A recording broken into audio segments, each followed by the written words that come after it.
ನಮಸ್ಕಾರ ಸ್ನೇಹಿತರೆ, ನಿಮಗೆ ಗೊತ್ತಾ, ಈ 5 ಕನಸುಗಳು ಮುಂದೆ ಬರುವ ಹಣದ ಸಮಸ್ಯೆಯನ್ನು ಹೇಳುತ್ತದೆ, ಬಡತನದ ಬಗ್ಗೆ ಕೂಡ ತಿಳಿಸುತ್ತದೆ. ರಾತ್ರಿಯಲ್ಲಿ ನಾವು ಬೀಳುವ ಪ್ರತಿಯೊಂದು ಕನಸಿಗೂ ಒಂದು ನಿರ್ದಿಷ್ಟ ಅರ್ಥವಿರುತ್ತದೆ. ಸ್ವಪ್ನಶಾಸ್ತ್ರವು ಎಲ್ಲ ರೀತಿಯ ಕನಸುಗಳನ್ನು ವಿವರಿಸುತ್ತದೆ. ಭವಿಷ್ಯದಲ್ಲಿ ಅಧಿಕ ನಷ್ಟಗಳನ್ನು ಸೂಚಿಸುವ ಅನೇಕ ಕನಸುಗಳಿವೆ. ಕನಸಿನ ವಿಜ್ಞಾನವು ಅಧಿಕ ನಷ್ಟಗಳನ್ನು ಸೂಚಿಸುವ 5 ಕನಸುಗಳು ವಿವರಿಸುತ್ತದೆ. ನೀವು ಅಂತಹ ಕನಸುಗಳನ್ನು ಅನುಭವಿಸಿದರೆ ಭವಿಷ್ಯದಲ್ಲಿ ನೀವು ಜಾಗರೂಕರಾಗಿರಬೇಕು. ಈ ಕನಸುಗಳನ್ನು ಅಧಿಕ ಸಮಸ್ಯೆಗಳಿಗೆ ಮುನ್ನುಡಿ ಎಂದು ಪರಿಗಣಿಸಲಾಗುತ್ತದೆ. ಅವುಗಳ ಬಗ್ಗೆ ವಿವರವಾಗಿ ತಿಳಿದುಕೊಳ್ಳೋಣ ಬನ್ನಿ. ಕನಸಿನಲ್ಲಿ ಖಾಲಿ ಪರ್ಸ್ ನೋಡುವುದು.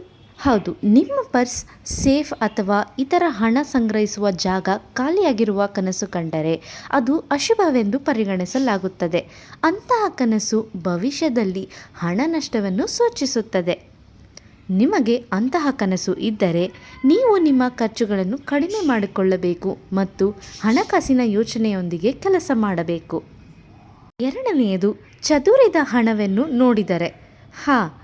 ರಾತ್ರಿಯಲ್ಲಿ ಕನಸಿನಲ್ಲಿ ಚದುರಿದ ನೋಟುಗಳು ಮತ್ತು ನಾಣ್ಯಗಳನ್ನು ನೋಡುವುದು ಒಳ್ಳೆಯ ಶಕುನವಲ್ಲ.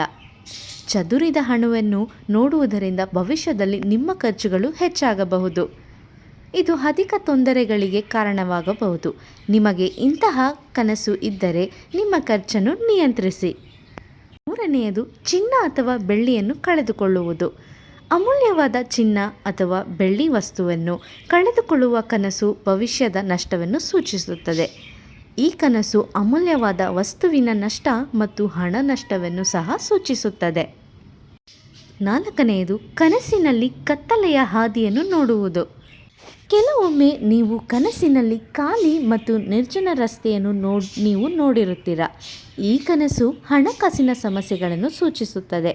ಈ ಕನಸು ಎಂದರೆ ಭವಿಷ್ಯದಲ್ಲಿ ನೀವು ಅಧಿಕ ತೊಂದರೆಗಳನ್ನು ಎದುರಿಸಬಹುದು. ಈ ಪರಿಸ್ಥಿತಿಯಲ್ಲಿ ನೀವು ಯಾವುದೇ ಆತುರದ ಅಧಿಕ ನಿರ್ಧಾರಗಳನ್ನು ತೆಗೆದುಕೊಳ್ಳುವುದು ತಪ್ಪಿಸಬೇಕು. ವ್ಯರ್ಥ ಹಣ ಖರ್ಚು. ದಂಡು ವೆಚ್ಚದ ಕನಸು ಕಾಣುವುದು ಅಶುಭವೆಂದು ಪರಿಗಣಿಸಲಾಗುತ್ತದೆ. ಅಂತಹ ಕನಸು ಮುಂದಿನ ದಿನಗಳಲ್ಲಿ ಹಣದ ನಷ್ಟವನ್ನು ಸೂಚಿಸುತ್ತದೆ. ಅತಿಯಾದ ಖರ್ಚು ಮತ್ತು ಕನಸಿನಲ್ಲಿ ಹಣ ಹರಿದು ಹೋಗುವುದನ್ನು ನೋಡುವುದು ಅಶುಭವೆಂದು ಪರಿಗಣಿಸಲಾಗುತ್ತದೆ.